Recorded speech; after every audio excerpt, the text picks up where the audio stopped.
And we are back. Assalamu alaikum. Peace, love, and blessings to all the STEM professionals, STEM students, STEM enthusiasts, and those who are just interested in learning more about science, technology, engineering, and mathematics. This is your Black is STEM, not Black in STEM, Black is STEM platform, the STEM files, the voice of STEM talent in Black culture, where we strive to do our best to highlight the best and brightest in science, technology, engineering, and mathematics across the Black and brown diaspora. Again, this is part two of Black owned healthcare with our dear brother Dr. Akili Muhammad out of Muhammad Masam 93, Macon, Georgia. Family, if you were tapped in or were not tapped in for part one, definitely go ahead and watch it on our YouTube page after this. But tonight we're going to get into more details about our brother's journey and inshallah go more in deep in our love of the sciences through tonight's conversation. Definitely tune in for more after this, family. Let's get into it. You believe in these false prophets, I say I bet he lying. No football, New York City Giants. Girl dad, rest in peace to Kobe Bryant. When we teaching our babies, we teach them heavy science. Heavy science. Heavy science. When we teaching our women, we teach them heavy science. Heavy science. Heavy science. When we teach men, we teach them. All praise due to Allah. And as the big homie Papoose always says, right, on this platform, we teach men, women, and children heavy science. Again, family, the STEM Files, Voice STEM Talent in Black Culture. Follow us at the STEM Files, YouTube, Facebook, Instagram, and Twitter. Also TikTok. Also, if you want to tap in with us on Instagram, you can tap in with that Tariq Party at Jabrilliant_engineering at the Chi Mechanic on Instagram to tap in with your co-host. Family, again, welcome back. We're very excited. I am your humble co-host, Jabril Muhammad, aka Jabrilliant Engineer. I'm a civilian mechanical engineer with a focus on naval ship fluid systems and a background in material science and engineering, to study the various material classes and how they can be utilized for several different applications. I am typically joined by my bro and co-host Tariq Muhammad, aka Tariq Cardiac. He is a biomedical research scientist with a background in cardiovascular pathobiology, the study of how these diseases form in the heart and other blood vessels, and also typically joined last but not least, our dear sister and newest addition to the STEM Files, Sister Dr. Joy, aka the Chi Mechanic. She's been studying and practicing traditional Chinese medicine for ongoing 13 years. In TCM, she understands that the body innately knows and desires to heal itself. The medicine she offers is here to assist you in your journey like a mechanic for your vital energy. Unfortunately, my two teammates are very held up this evening with important engagements, so we're rocking out with the S and the E in STEM tonight. For those who are a little bit slower, that's the science and the engineering. All right, we rocking out. So without further ado, family, we can always talk, and y'all know, y'all tapped in here, I can talk. But I'm gonna turn it over and introduce to some, but present to all our dear brother Dr. Akili. Talk to the people, Doc. Assalamu alaikum. What's going on? Walaikum salam, man. I appreciate the platform, bro. I appreciate the ability to be vulnerable and feel comfortable in it. So I thank you all for the platform. If people want to know what happened last time, they can go last time, but we're gonna take it and move to another level today. Yes, sir. All praises for Allah. And brother, as we kind of talked a bit before coming on and everything too, we want to start off exactly in accordance with our guest direction. So I know there was a few things you really wanted to hone in on in regard to our first show, and then three things you really want to talk about. So let's go ahead and get it started, family. Let's get some black fists in the comments if you are ready for part two of our brother's testimony. And inshallah, we're going to get into some more of some logistics and some other things toward the end of tonight's episode. But go ahead, Doc, you got it.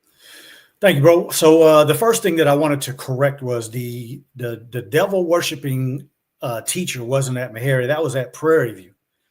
And it was actually after the fact, after I had the class with the person, somebody actually told that to me, that the teacher actually admitted that. So that was part of the reality of that. Many times we have to accept the message no matter who is coming through, instead of allowing things to have us turn people off. And it really wasn't necessary, because we could have learned something through that reality or through that person, right? So that was that. The other one, I wanted to apologize to is if, I mean, I went back and listened and I know what I meant, but in case I offended anybody that works at UPS or offended anybody that drives Lyft or Uber, or if I offended anybody that's a truck driver, it wasn't my intention. That wasn't the reason that I made the statement. People that know me well, and I'll talk specifically in the medical field, at every hospital I've worked, every office that I've owned, every place that I've worked for somebody else, the janitors, the people that transport people, the people that do all of the things that wouldn't be considered on the same level as a doctor. I've never had anything but good relationships with all of them people. And, when I went back again and listened, I understood what I meant.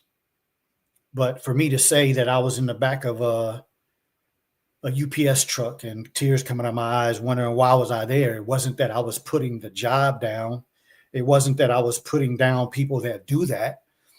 I just was in a state trying to figure out how did I wind up here after, being so locked in and on the journey of my career. And so if I offended anybody, I definitely apologize. It wasn't in any intention to make those jobs seem as if, excuse me.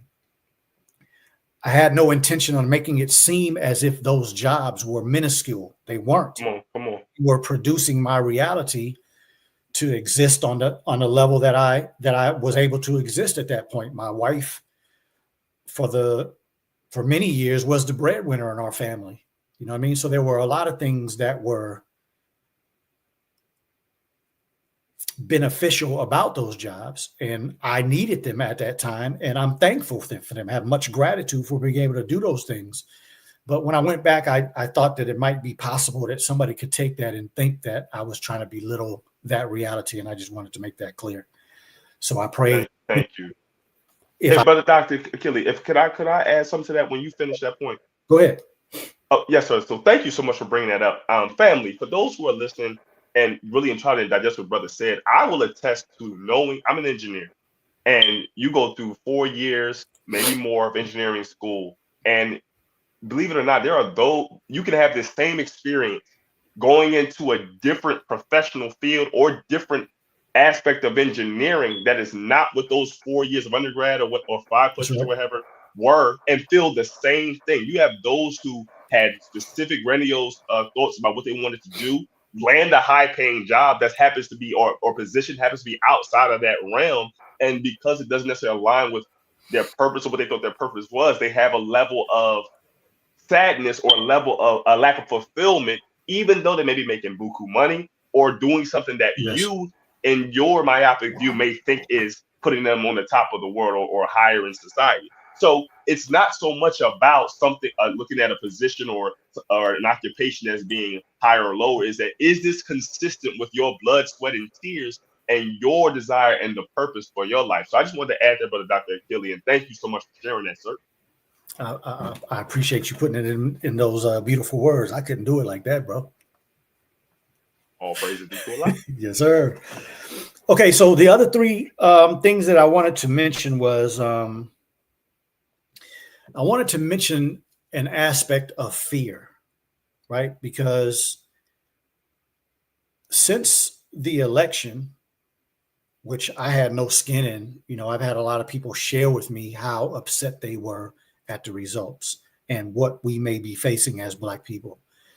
And there was an experience I had in Southern California where in my days of drinking and partying and all that kind of stuff, I was at the liquor store with a couple of my homeboys in California, my frat brothers and homeboys, and a white guy pulled up in a Volkswagen, old beat up Volkswagen, and another white guy pulled up in a Porsche. While we were walking in the store, we saw the friction between the two of them. The dude that pulled up in the Volkswagen was jealous. That's all it was, envy and jealousy. Right? So we walk in the store, we buy our drinks, and we got, our bags, and we're walking back to the car, and they're fighting in the parking lot. In the parking lot right behind our car. If we had tried to move out of the parking lot, we would have run them over. And so as we're going towards the car, I see the police coming about two blocks down. They were coming fast too. And I told my homeboys, I said, man, we need to get in the car because they're going to figure out a way to make this our fault. I already knew it was about to happen, right? I don't know how or why, but I knew it was about to happen. Make a long story short, the police walked right by these dudes fighting in the middle of the damn parking lot and came straight to our car. And so I'm looking out the window, and this police has a 45 cocked and loaded, I mean, a few inches from my face. And I lost it, man. I mean, I went the hell off on that cop. And my homeboys were trying to tell me, man, calm down. They really going to arrest us or kill us. And I was like, man, I ain't going to say the language that I used, but I went the hell off. And I remember tapping back into that experience that I was afraid. I had fear, but my anger overtook my fear when I got out the car. And that's what they told us. They told us to get out the car, put your hands up, lean on. Still hasn't done nothing to the white boys. They eventually went over there, but they came at us first. And I remember there being a little fear, but it didn't stop me from going off. And then when I went off, the fear actually went away. And so I'm using that as an example that we're taught in the Nation of Islam that when you really accept Allah in your life, fear is removed from you. And so when the DEA came to arrest me that day, I always tell my children, anybody that I mentor, my wife, my family, I said, never let your garage door come up without looking first. Because in California, that's the way a lot of people would run in on people. You open your garage door, they in on you before you have a chance to even move or look up or get in your car. So that's always what I do. I stand still, watch the door go up, make sure there's nothing happening, and then I move and get in the car or move out or whatever I'm about to do. So this day that they came to arrest me, I walked out of the garage. I was about to go and pick up my children, but I had my plants out there. And so I would water my plants, and I had a few minutes. So I was watering my plants, and I was looking at this truck, and the dude looked like a police, right? So I was already looking at him like, damn, what the hell is this going on? This is probably approximately a year and a half, maybe close to 2 years after the whole thing went down that I described last time. And so, I kind of just knew something was wrong, but I didn't really pay much attention to it. Got in the car, started driving, and they, hit the lights and surrounded me at the gate before I got out the apartment complex. It was Houston Sheriff's Department. I'm sorry, Harris County Sheriff's Department and the DEA. There were 2 Harris County police officers and 5 DEA agents. So they pulled me out the car, and I had surgery on my left. I tore my rotator cuffs. I had surgery on my shoulder probably just a few weeks before. I mean, it was still, very limited in my motion. And of course, they grabbing me and they put my arms behind. So I'm in like extreme pain while they're handcuffing me and all this kind of stuff. And so when they finished handcuffing me and leaned me on the car, I looked this way, already in cuffs, looked this way. 3 DEA agents on this side still got locked and loaded on me, and 2 on this side. And I remember, and that only reason I'm bringing it up is because I had zero fear. I mean, it was like nothing inside of me that was like, oh my God, they're about to kill. I was just like, what the hell is about to happen? And they said, you have an option. We could do everything we need to do now and take you straight where we need to take you, or we can go back to the house. And I said, let's go back to the house, because there were some young men in the community that I was mentoring, and I didn't want them to see them arrest me like that, because I know what typically we think, right? Go back to the house, knock on the door. I had just left, so I knew my wife wasn't dressed appropriately. So when I heard her coming down the steps, I said, go get dressed. I got arrested. And the police snatched me, dang near knocked me to the ground, because they thought I was trying to code with her. They thought I was shooting some codes. But, we went up in the house, and of course they looking around. We looking for drugs. We looking for guns. Man, come on, man. Y'all had me on surveillance. I've heard the tapes of you all talking about following me.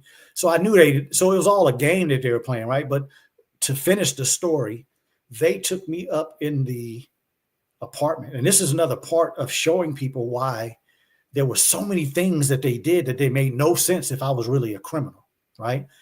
They literally came up, took me to the house, never let the cuffs off me, right? And we literally were standing in my house for easily an hour, a little over an hour. And I kept asking them, what are we waiting on? Why? I mean, you all ain't doing nothing. You ain't talking to me. You just standing over by the door. And they were waiting for the cameras. They were waiting for 3 news people. And me and my wife were standing by the window of my apartment. I'm looking down in the parking lot where their cars were parked. And that's when they took me out of the house down and took me to the car after the 3 different stations got there, posted up their cameras, and all of the news stations and the newspapers had me walking out of my house handcuffed, right? They did no other doctor in Houston that was going through those pain management situations like I was. They did none of them like that. I was the only one. And you all can go do your research. This is all facts. There are receipts of all of this, right? The news stations showed me walking to the car in handcuffs, and then they showed the car pulling off with me in the back of the car. The newspapers had the picture of me walking out of my front door in handcuffs. Every other doctor that they arrested that same day, and that same week, that same month, they had real small pictures in the 10th or 11th page of the newspaper, way down in the corner. They didn't blast them like that, right? So I'm just using that as an example that, I mean, there was no fear, man. And I'm not trying to make myself tough. I'm just saying that when you truly have your faith, when you really believe in it, and there's not much that can put fear in you. And I'm not saying that somebody with a gun to my head I don't have any fear, but there was none that day. I'll be honest. I didn't necessarily expect it myself, but it was real. You know what I mean? So that was one thing. And then the other was, I think the biggest point that I missed last week, my brothers, and I'm speaking mainly to my brothers, is the growth of my respect for women. Go ahead and teach. And specifically Black women.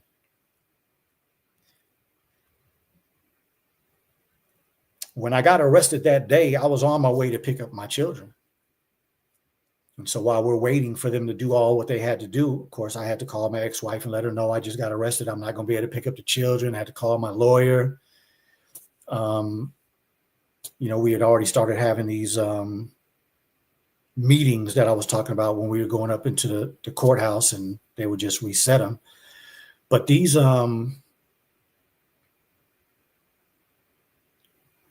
experiences that I had when everything was taken away from me has really allowed me to concentrate on who I was, what I was. And as I told you before we started the show, bro, the show last time was therapeutic for me as well, because after I expressed myself, I was able to just exhale, but also just think over the next few days that had to happen to me because of the things that I was still doing as a man that wasn't reflective of what I said I was at that point. So, the pornography and the playing with ourselves, with the disrespect of a woman that you say is your wife. Come on. To not pay attention to her.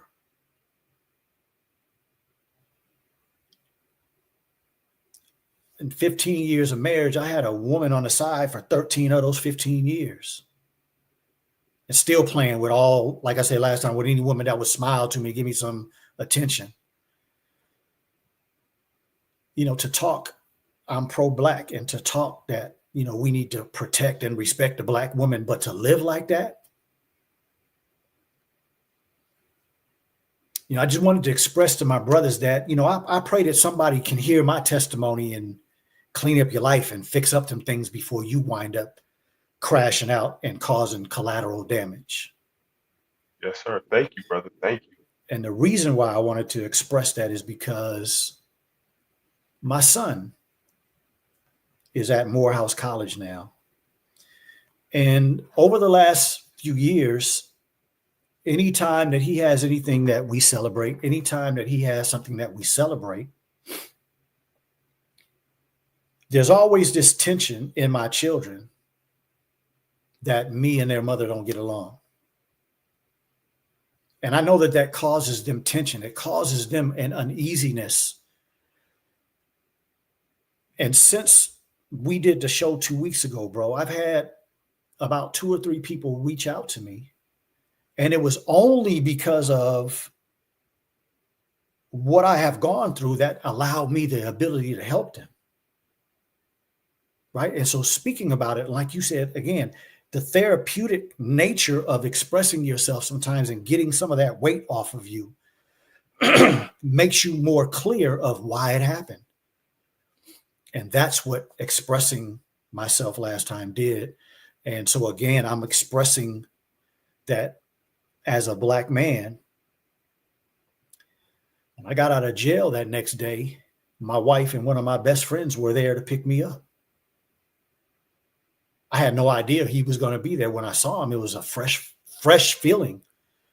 You know what I mean? Somebody that I know I can trust, somebody that I know not going to go and gossip and run their mouth about me, but is down with me like 4 flats. But then immediately after getting in the car, the first thing that started happening to me is who sees me. You know what I mean? I'm looking at damn near every car we pass, every block we hit.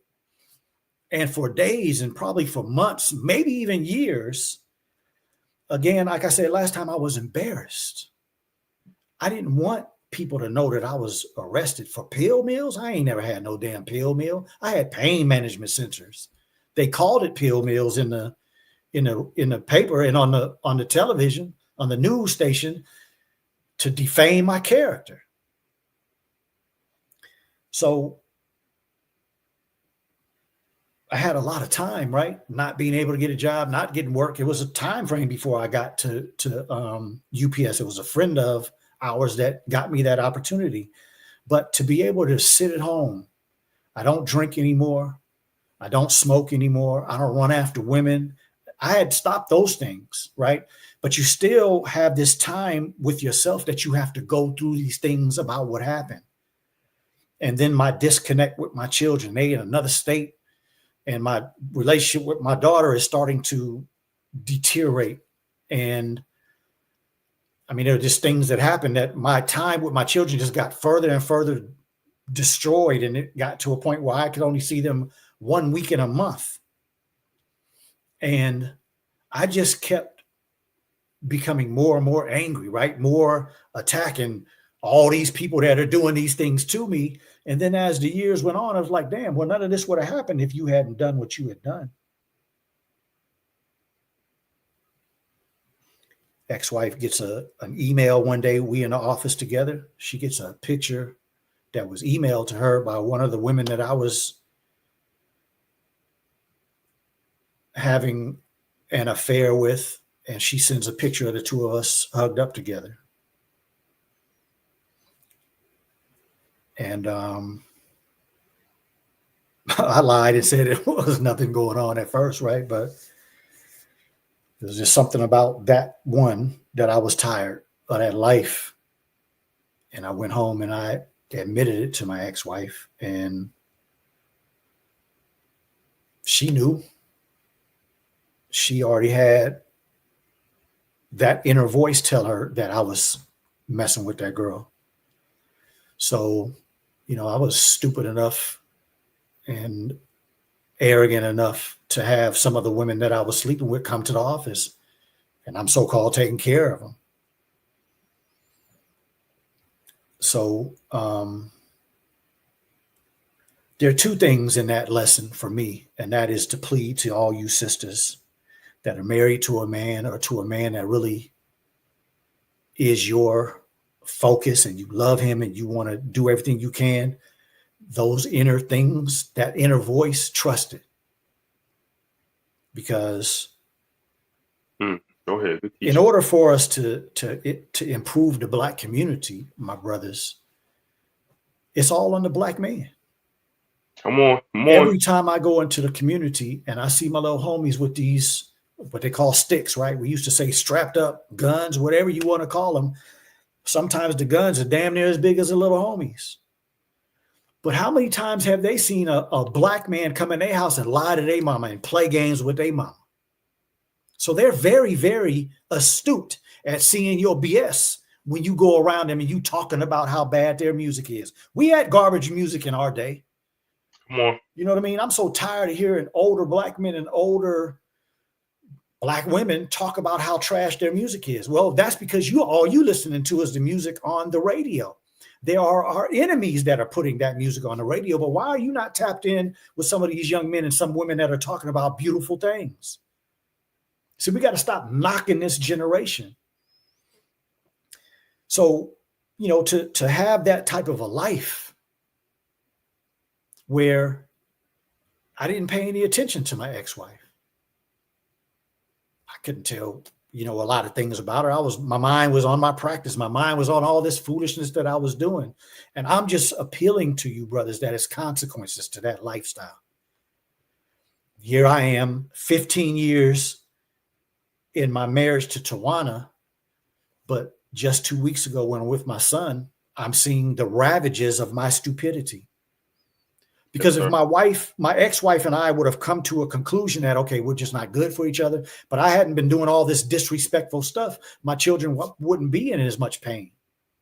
We just didn't work out. But I didn't do these things to demean your mother and disrespect your mother. And so I'm getting what it is that I deserve, maybe. Right? I mentioned last time that some of our lives are so messed up that maybe some of the trials and tribulations that we go through are our own fault. And maybe that's what was going on in my life, right? I do believe that Allah will eventually throw that stuff in a sea of forgetfulness, or maybe he already did, but it's still on me. And so that's the burden of my actions.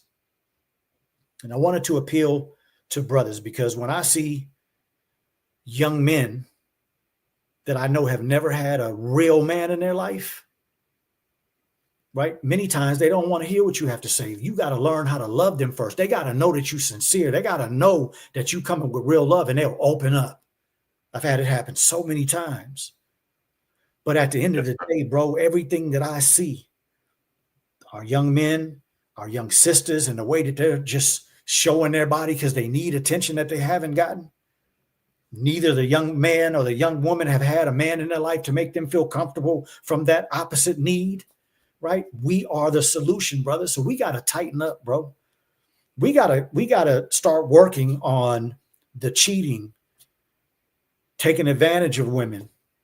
But the Honorable Elijah Muhammad said this. I'm gonna have to find the quote exactly where it is, but I know I read somewhere where the Honorable Elijah Muhammad said, rather than to come and defile these women that are trying to straighten up their lives, go out and get a prostitute. But as an FOI, as a man in the church, as a deacon in the church, as a pastor in the church, as the imam in a mosque, the last thing you should be doing is taking advantage of the women that are trying to straighten up their life. They got the same problem, same insecurity, same stuff that the women in the street have. It ain't right for you to do no black woman like that. I don't give a damn if she's a prostitute, but those are his words. Go out and do it to the prostitute, but don't do it to these women that are working on improving. We should have more respect for them. I just wanted to express that because when I knew that a divorce was coming, I prayed, and the prayer was all wrong. I got on my knees and prayed in a bathroom to the Honorable Elijah Muhammad to give me a good woman, to give me an MGT, and I would never treat women like that. I prayed, and it's come true. Wow. And so my last thing to any man or woman that is on their way to changing their life, don't worry about how to pray. Don't worry if you're doing exactly right. The sincerity that you're going to God with is repentance. And as long as you stay on that journey to make sure that you are sorrowful for what you did, he got your back. That's what it says in the Quran. Take a step towards Allah, and he'll take two towards you. Praise be to Allah. So I wanted to share that. And I'm sure that maybe some people don't understand what I'm talking about has to do with Black-owned healthcare. May not understand what today or the last time had to do with Black-owned healthcare. Well, let me make the connection for you, and then I'm finished for this point. I named my company the Ultimate Wellness Group. I didn't include group at the end because it was always going to be about me. I've always had the desire to be a place that young people that were coming up in the medical field could have as a haven, where you're not going to get judged by anything other than by what your merit is on what you were supposed to do and what you did. And so the brother, Dr. Akili, that's been expressing himself this week and last week isn't perfect, doesn't have it all figured out. Since the last show, I had some things fall apart with what I'm trying to produce in Missouri. I had some people that said that they were going to do this and that. They backed out. So it's still a struggle. It still hasn't come all the way to fruition yet. And I found myself getting frustrated and treating my wife through that frustration and through that anger and my lack of patience the same way I described happened back when all of this first happened. So obviously I still have some lessons to learn. Obviously I still have some growing to do. But the good thing was that I could see it. And I started trying to do different, right? I don't know, again, if she would agree to that 100%. But as I said last time, this is not Akili's statement. This is the Honorable Minister Louis Farrakhan's statement at the end of Love and Duty. You do not judge a man, or I should say a man cannot judge himself by his friends, his male colleagues, his homeboys, his partners, his gang. That ain't where you get evaluated, black man. The evaluation on what you are doing and what kind of man you are, he says, and I trust his words, is what does your wife and your children say about you? Yes, sir. Right? And so what I have spoken about last and this is what I want the format to be of the Ultimate Wellness Group. See, I can't see myself growing a business, growing an entity, growing something that's going to be bigger than me and outlive me, because there are going to be many young people with healthcare on their mind that are going to take what I'm doing to a whole nother level. And I'm looking forward to that. But at the end of the day, I don't want anybody to join with me and you cheating on your wife. That might bring some smoke up in me. Come on. Right? I don't want anybody coming up and be a part of my reality and you doing something illegal and you bring these people back in my life. Now me and you got a problem. And I want all the smoke. So that's all is the reason why I wanted to express myself is, number one, like I said last time, to hopefully give some light and energy to those who are struggling. We can make it, and there are things that we need to change in the way that we express ourselves, in the way that we sometimes will be like a turtle and back up into that shell, right? Don't want to tell the truth, don't want to be embarrassed, don't want to be vulnerable. Those are things that I had to work on. And I believe that many of my friends, my close friends, some of my colleagues, other people that I just have relationships with, maybe they're just associates, that's something that we as black men have to do better. That's something as black people, I think, that we have to do better. We have to be able to find that comfort place where we know we have the safe place to express ourselves so that we can grow and come out of that. Usually it's a self-defeatist, right? Because sometimes the people around you don't think the way you think about yourself. But that's my reality. Is many people that say on a regular basis that I seem so confident. Well, I do believe I'm confident, but there's some places where I'm not.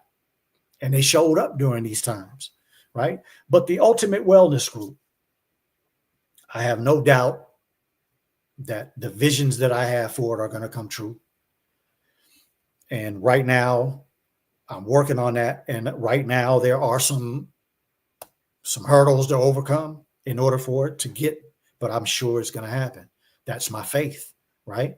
And don't take me wrong and don't let me portray something again as wrong and that there hasn't been doubt and suspicion. There has been. So that's just the reality of me just being honest that, you know, there's nothing wrong with you having some doubt and suspicion that when you're in a tough period, you don't know that you're going to get back up. But more times, I think that I'm going to get back up and that I'm going to have a successful practice and I'm going to have a good place for people to come and I'm going to make that money that I want to make. I'm going to be able to make the difference personally, financially, spiritually, psychologically, mentally. I'm going to be able to do all those things. I do say that more than I have the doubt and suspicion. And so I pray again that this that I'm sharing is helping somebody overcome something that you're going through. And when I, again, had the opportunity to speak last week and speak this week, it is helping me as well. So praise be to Allah and thank you, my brother. That's it for me. So I'm here for your questions or whatever else we're going to do. All praises due to Allah. All praises due to Allah. All praises due to Allah, brother. You, again, therapeutic. You've given me so much to think about. And believe it or not, you're speaking right to some of the things I've been mulling over and really in our advancement or striving to be better and meet and overcome all obstacles in our path as men, as FOI, as Black men in general. We need to hear some of these stories. Family, again, this is the STEM Files, the voice of STEM talent in Black culture. We do our best to highlight the best and brightest in science, technology, engineering, mathematics. Again, follow us, tap in at the STEM Files, YouTube, Facebook, Instagram, X, or Twitter and TikTok. Also, at Tariq Cardiac, at Jabrillion_engineer, at the Chi Mechanic on IG as well. Family, at this time, we want to segue to that number one tool for the resurrection of our people, the Final Call newspaper. And then after that, we'll get into some more things on the STEM or logistical side of our brother's practice. And inshallah, for those of us who are interested in learning more about that business savvy, for learning more on some of the trials and tribulations that go along with, building up a healthcare system in that way, we want to be found giving you that those tools and that insight. So let's get into it. I'm sorry. Here we go. Final Call newspaper.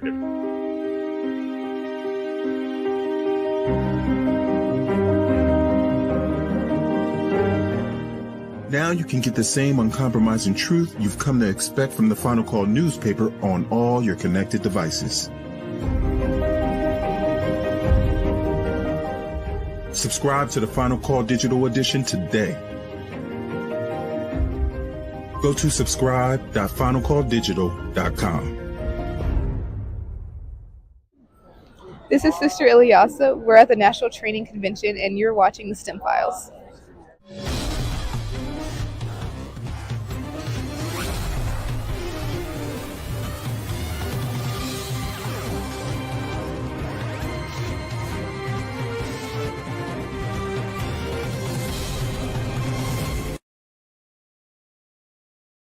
And now, without further ado, the latest issue of the Final Call newspaper, volume 44, number 9, Arctic blast hits us. It says frigid temperatures impact parts of the country, affecting millions of travelers as America continues to be surrounded by the judgment of Allah God. Family, brothers, sisters, those who believe in God, those who don't, those who are agnostic, maybe atheists, the Honorable Minister Louis Farrakhan has been telling us for decades to watch the weather. Those of us who have been watching weather hit the Midwest and other areas, there was just a story about several earthquakes that hit Northern California and they're under tsunami watch. Now, I got that like literally earlier today. Family, if you don't currently get the Final Call newspaper and you're in the Macon, Georgia, Atlanta, Georgia, Philadelphia, Pennsylvania, Greensboro, North Carolina, or Richmond, Virginia, which is those on this platform are areas you want to get it every week, tap in with us, DM us on social media so we can get that to you. And if you are more tech savvy in that way and you read your news on your tablet, desktop, phone, or what have you, go to finalcalldigital.com, sign up and get your subscription so you can get this to your device of your choice every week. Family, this is a message dedicated to the resurrection of the Black man and woman of America and the world, and really the whole of humanity. That final call that will help to uplift and awaken us to the current time and what must be done. We are in that time, family. Let's learn and let's start to read about and study survival tactics, things we should store in our homes, ways to get in and out of our homes, in and out of our areas, via car, what have you. Let's shore up our stores at home. Let's deepen our connection with our family members, our neighbors, things of that nature. We're in a great and trying time, family. This is the Final Call newspaper, that good news you can use. All praises due to Allah. Dear brother Dr. Akili, thank you again for coming on the platform. This is part 2 of Inshallah. A few more. Let's get some fire emojis if we can. Some fire emojis in the chat, fam. If you're enjoying what our brother is laying down as he's pouring out his heart in this journey towards Black-owned healthcare. Brother, you talked about fear, and you also talked about overcoming the carnal self, really. And one of the things we learn in Nation of Islam, and people learn as well, in whether it's social media or from other mentors, is that fear can be an acronym, false evidence appearing real. And one of the easiest or most direct ways to oust fear is education. And we in the Nation of Islam have been given root knowledge, which is the greatest of education or the highest level of frequency. And one of the greatest tools we've been given is our self-improvement study guides. And the Honorable Minister Farrakhan teaches us that self-improvement is the basis for community development. And there are 3 core tactics that we engage through those study guides, which is self-examination, self-analysis, and self-correction. As we move toward closing, can you start to unpack what education was necessary and how you engaged that self-examination, analysis, and correction to begin to properly orient your mind and then find the tools, resources, and people necessary to now scale your already successful practice to not 1 location, but 2. How did that process work? And how are you continuing to sharpen your sword as you strive to be more successful in that jump? Big question. Take your time.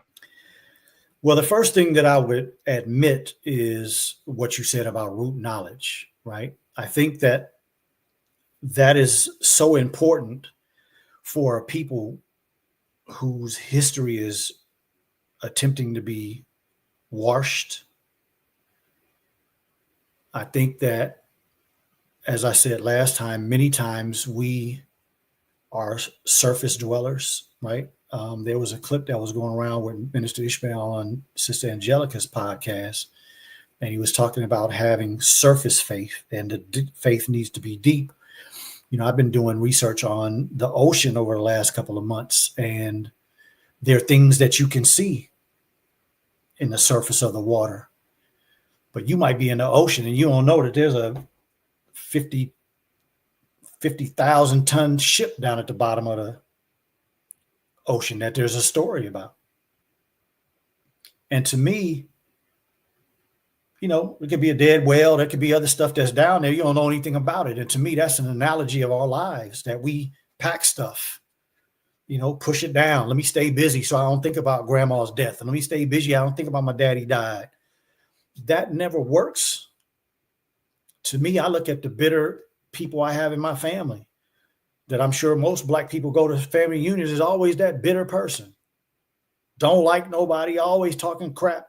And then get to a point in their life where they accept that as that's who they are. And so they got to put on the show now. Now, I don't want to be that person. I want to be the person that's alleviating himself of my impediments. And I have to, again, give credit to the Honorable Minister Louis Farrakhan and the Nation of Islam, because, as you said, our structure is self-examination, self-analysis, and self-correction. Not, Brother Jabril, I just saw what you did to your wife. Brother Jabril, I saw where you were with that woman earlier today. Brother Jabril, nah, man, what about me? Yeah, I'm supposed to correct you if I see you do wrong, and I know you married. But that's got to start with me. I can't correct you, and I know I'm doing the same thing, because that's a hypocritical act. I'm not saying that you are a hypocrite, but if you keep that type of madness up, you are headed towards hypocrisy. You understand what I'm saying? So to me, it was first that I had to look at myself.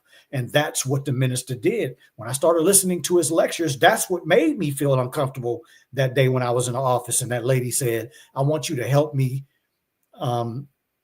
overcome my alcoholism. I mean, I literally was so overwhelmed by her statement to me, because I know what I just did last night.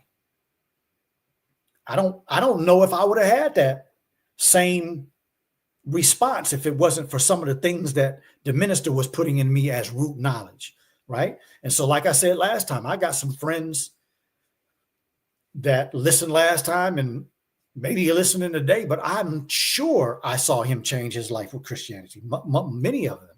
So they got some root knowledge that went in them and made them change their lives, made them want to check themselves. So they might not say that we have the self-improvement study guides by the Honorable Minister Louis Farrakhan. They might not say the words self-improvement is the basis for community development, but they are having the same thing happen in their life. And our interaction with each other is growing each other, is sharpening each other. You see what I'm saying? So I think that's where it starts. It starts with, like I said before, that we have to have a desire not to bring my madness into your plate, right? The whole reality right now in the hood with the young men that I'm working with is always the rat. It's always the rat. Why? Because y'all are so engaged in so much illegal activity that you faced with sometimes 12 years, 30 years, 44 years. I've been in some of these courtrooms with some of these young brothers in their 20s and 19 and 23. Judge send you down 44 years. Judge put you behind them walls for 23 years. Right? Don't nobody want to go do that. And so when I look at some of these young cats and I look at what they're doing, I'm like, man, that motherfucker right there, he gonna sing like a bird if he get caught. I don't want that up in my office.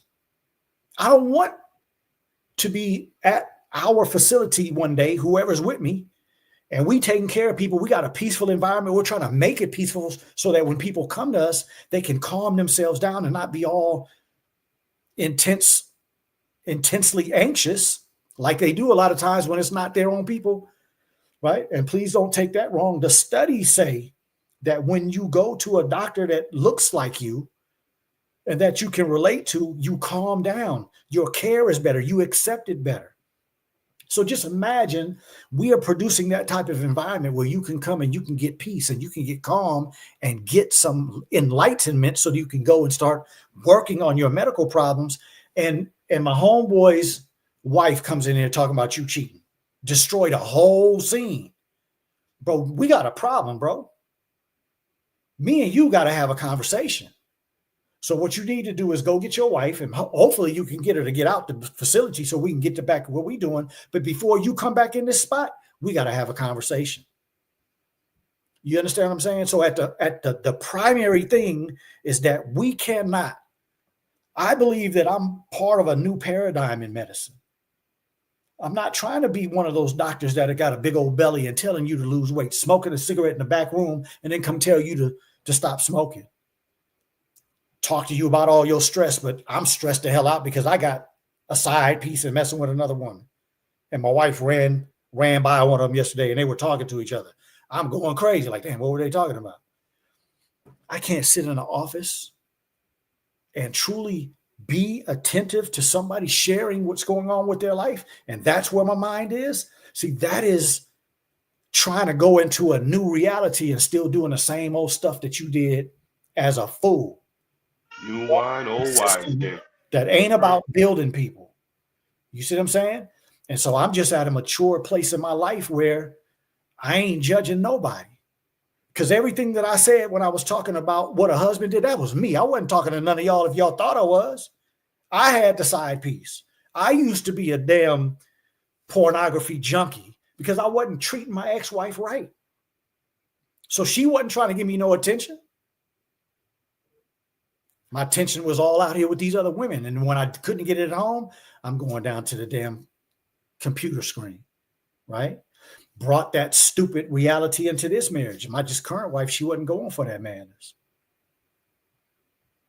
So my silly mistakes that came into this marriage and are no longer part of my reality still damaged my current wife. So I'm building my trust back with her. It's no difference when we're at the office. If you bring some stupidity in the office that I'm trying to use as a haven to help people, you just ruined what I'm trying to produce. We got to sit down and have a conversation, bro. I can't allow that type of negativity to come in my environment. So, that is, in my personal viewpoint, the most important aspect about going forward. What's your character like, sir? What's your character like, ma'am? What's your character like? Because your character, your principles, and your standing on business, 10 toes down, that's what makes success. I know people who have had businesses together and it's little conflicts destroy the business. That business had the potential to be a millions of dollar business, and they got destroyed by emotional stuff because people had bad principles, bad morals, saying one thing and living something else, right? And of course, when I'm in the mosque, you hear a lot of people talk about how bad it is in the church. When you go to the church, you hear people talk about it's bad everywhere, man.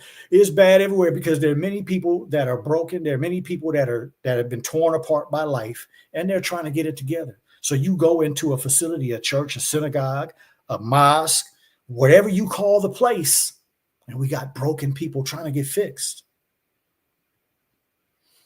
My testimony over these last two shows is about a broken man who thought he was the stuff. God slowed him down, took some things away from him, made him look at that mirror. Because by the time I had everything taken away, like I said last time, the Nation of Islam and Allah and being a Muslim was my foundation. The minister made me question, why are you still drinking? The minister made me question, why are you still running after women? The minister made me question, why are you still smoking weed? And so when I started looking at myself, it's like anything else in your life. Once you start getting rolling, you can't stop. Okay, so I stopped drinking, I stopped smoking, I stopped running after women. Well, what about treating your wife right? Because like I said before, I don't have any recollection of any of my mentors, nor my father, teaching me the correct way to treat a woman. When I got a hold of Love and Duty, no cap, I promise I listened to Love and Duty probably every day, easily a year and a half. Every day, every time I worked out, it was Lost Sheep, earphones, right? The minister's lecture over that music. And I'm working out, just listen. And then the other lectures where the minister made me raise my level of respect for women. Instead of running around Houston playing craps with my testicles and every woman that smiled and gave me any type of energy, right? We ain't doing nothing but destroying ourselves. I didn't understand it when I was running and doing it. But afterwards, you realize, man, I gave myself to all these women. And then we as men, we want to call them sluts and we want to call them hoes and we want to call them B-word and all that kind of stuff. Well, what are you? Talk to us. Talk to us. Come on. What was I? Let me take it off of you. Put it on me. What was I? Right? I got voids in my life. Everybody think whatever they think of me, but I got voids in my life because of what happened as a young person. Most of us do. Our parents weren't perfect. But if a woman smiled at me, gave me a compliment, got all up next to me and flirting with me, I didn't know how to say no. I didn't know how to be responsible in my marriage. So to me, you know, again, people might not realize how this has anything to do with the practice of medicine. It has everything to do with the practice of medicine. How can I truly respect the woman that comes into me and has a problem in her female organs when my mind is on maybe I can get with her? Come on. That's conflicting love. Actually, one is love and one ain't. And I would not be able to talk like this without the minister raising me. Those mentors of mine, like I said, driving the nice cars, got the nice homes, got the women, talk smooth, cool, all that kind of stuff. That's a horrible way to pick a mentor. Did do me no good because it was never about what was going on in the office. It was all that other stuff that I was using. But the minister raised my level of desire to do right by a woman. Only one, right? And all of you black women, because there's sometimes, well, I won't say that, because there is this availability of more women in all these different industries, all these schools, all these environments, more women than men, you are a fool to let these men talk to you about polygamous relationships when it's them and multiple women, you know it's wrong because you have no peace. I don't give a damn how many men talk all that madness. First of all, the Quran saying one is better if you just but knew. But for you women, check your peace. That's how you know you in the wrong environment when there's no peace.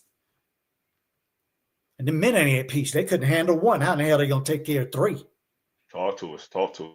So, that to me, I'm sure some people might be tired of this conversation, but that to me is most important. If you don't have ethics, if you don't have morals, you don't have principles, I'm not the brother to come around because I'm not that naive not to be able to see what's going on with you. Yes, sir. Praise just a conversation, just a little time amongst each other. We'll start to see the good and the bad. And so I know I didn't get actually into the medical part. We can do that. But to me, this is most important. And this is what the minister has been trying to teach me for years. I'll just keep it on me. Your principles, your character is what comes first. Because you can't claim to be a Muslim, but you acting like you live in Niggerville. You can't claim to be a Christian and acting like you live in Niggerville. You can't claim to be a Hebrew Israelite and acting like you in Niggerville. Those things don't go together. And many of us as black men, many of us as black women have been looking at people that are so-called our mentors, and that's what they've been doing. They've been an example of claiming one thing, but you a nigger. You were made that way. I ain't trying to put nobody down. When I act stupid, when I act like those things I just finished describing, that was a nigger mentality. Go ahead. It's not black man mentality. It's not God mentality. I'm trying to grow out of that nigger stuff into a black man, and then the goal is to be a God. So if that's not your journey, then it's hard for me and you to be in the same building, practicing medicine the same way. That's got to undergird treating people right. That's got to undergird, because a person with a medical problem comes to you as a child. They're vulnerable people. They're afraid. I know people that have had their mamas die from a stroke. Their grandmama died from a stroke. Their uncle died from a stroke. And they come in your office and they got high blood pressure. They are going crazy. See, if your mind is not in the right place, if your heart's not in the right place, if your principles ain't right, you can't help that person, because it ain't about their blood pressure at that moment. It's about all that's going on in their head. They can't even calm themselves down. They can't think past this.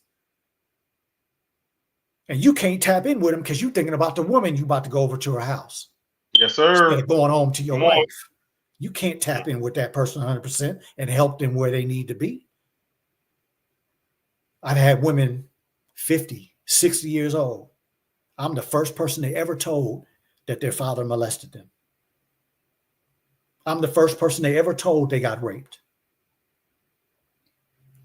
You can't let that kind of stuff settle on irresponsible ears.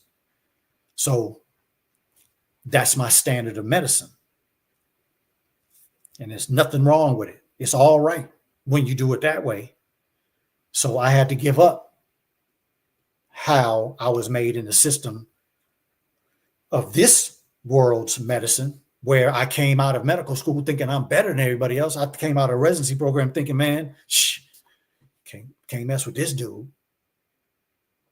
But life taught me it don't make a difference. The janitor, the person that comes, cleans up the room, sanitizes the room, they just as important as me. The medical assistant, the nurse that takes care of the person before I get to them, they just as important as me. All of us have our place. That's how I was grown to think about it, even in the medical field, right? I was always cool with everybody, but there was something in my head that was like, man, I'm that motherfucker. In this place, I'm the man. But sometimes maybe you're not. Sometimes maybe your medical assistant or your nurse or the front desk person is the one who taps in with that person the most, makes them feel comfortable, makes them feel like they're in the right place. That person was more important than you, because your front desk person put them in the mind frame that you could tap in with them when you got them in the back room. So we start thinking like that, and we got our principles and we got our convictions right, then there ain't no such thing as the ultimate wellness group being torn down by nigga stuff. Yes, So, sir. All praise to Allah. That's my answer, bro. Maybe next Thank time you it'll so be more much. scientific, but that's all science in my opinion. And Because we I say Islam right. is mathematics and mathematics Right. is Islam. So everything that I'm talking about is growing myself out of the way we were made in this country. Yes, sir. So Yes, sir. I'll leave it at that. Thank you so much, beloved. And I couldn't agree with you more. What I'm hearing as we get ready to close, family, this is Black-owned healthcare. We're taught in the Nation of Islam, we have learned that it is true that Black is not a color, but it's the essence from which all color comes. So if we're going to be truly Black-owned, we cannot just be Black in form, but we must be Black in mind and spirit.